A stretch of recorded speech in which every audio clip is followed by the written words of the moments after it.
నమస్తే, welcome to QTV media. This is Soumyaram. మన విశాఖ ఇప్పుడు ప్రపంచ విశాఖ కాబోతుంది. భవిష్యత్ సాంకేతిక విప్లవాలకు వేదికగా మారబోతుంది. సిలికాన్ వ్యాలీ బెంగళూరును తలదన్నే రీతిలో ఎదగబోతుంది. ఉద్యోగాల కల్పనకు ఆయువు పట్టుగా నిలవబోతోంది. మన విశాఖ అని గర్వంగా చెప్పుకునే రోజులు రాబోతున్నాయి. విశాఖలో ఏం జరగబోతోందో ఇప్పుడు చూద్దాం. తీరంలోని కడలి కెరటాల్లా విశాఖపట్నం అభివృద్ధి ఉవ్వెత్తున ఎగిసిపడనుంది. రాష్ట్రానికే కాదు దేశానికే గర్వకారణంగా నిలిచే సంస్థలకు కేర్ ఆఫ్ అడ్రస్గా విశాఖపట్నం మారుతోంది. భారతదేశ సాంకేతిక భవిష్యత్తుకు కొత్త దిశగా అడుగులు పడుతున్నాయి. ఆంధ్రప్రదేశ్లోని విశాఖపట్నం ప్రపంచ దృష్టిని ఆకర్షిస్తోంది. అమెరికా దిగ్గజ సంస్థ గూగుల్ భారతదేశంలోనే కాదు యునైటెడ్ స్టేట్స్ వెలుపల తన అతిపెద్ద ఏఐ హబ్ను విశాఖపట్నంలో ఏర్పాటు చేయనున్నట్టు ప్రకటించింది. ఈ ప్రాజెక్టు కోసం వచ్చే 5 సంవత్సరాల్లో గూగుల్ $15 బిలియన్ భారీ పెట్టుబడి పెట్టబోతోంది. న్యూఢిల్లీలో జరిగిన భారత్ ఏఐ శక్తి కార్యక్రమంలో Google cloud CEO Thomas Kurian ఈ చారిత్రాత్మక ప్రకటన చేశారు. విశాఖపట్నం ప్రపంచ ఏఐ ఆవిష్కరణల కేంద్రంగా అవతరిస్తుంది. ఈ గిగావాట్ స్కేల్ ఏఐ హబ్ డేటాను స్థానికంగా నిల్వ చేస్తూ వ్యవసాయం, ఆరోగ్యం, విద్య, పరిశ్రమలలో ఏఐ ఆధారిత పరిష్కారాలను అందిస్తుందని కురియన్ తెలిపారు. Google has been in India for a long time.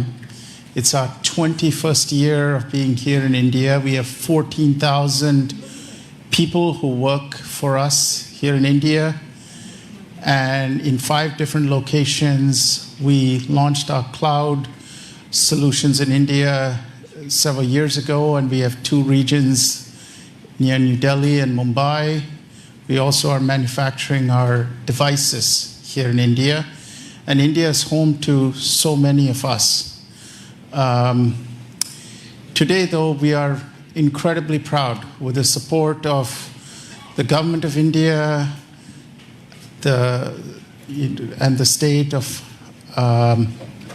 Andhra Pradesh. We're very pleased to announce a new gigawatt scale AI hub in Visakhapatnam.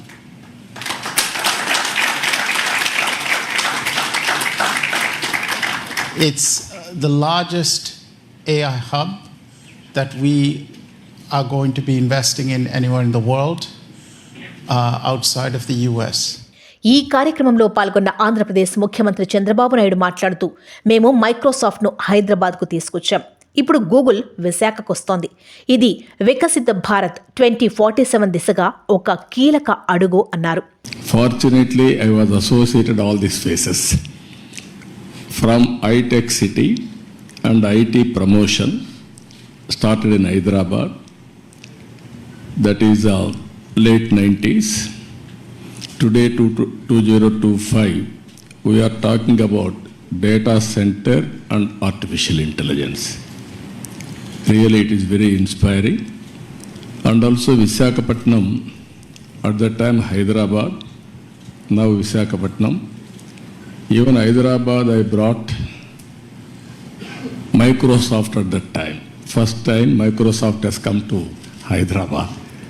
Today, Google has come to Visakhapatnam. We are very happy. According to me, we are in an inspiring time. ఇక కేంద్ర మంత్రి అశ్విని వైష్ణవ్ మాట్లాడుతూ, Visakha AI hub పెట్టుబడి మాత్రమే కాదు, దేశ యువతకు సరికొత్త నైపుణ్యాల, ఉద్యోగ అవకాశాల నూతన వేదిక అన్నారు. అలాగే ఆర్థిక మంత్రి నిర్మలా సీతారామన్ ఈ భాగస్వామ్యాన్ని భారతదేశం సాంకేతిక భవిష్యత్తు దిశగా ముందడుగుగా అభివర్ణించారు. ఇక ఈ ప్రాజెక్టులో భాగంగా గూగుల్ మరియు ఆంధ్రప్రదేశ్ ప్రభుత్వం కలిసి 1 gigawatt hyper scale data centre క్యాంపస్ను కూడా నిర్మించనున్నారు.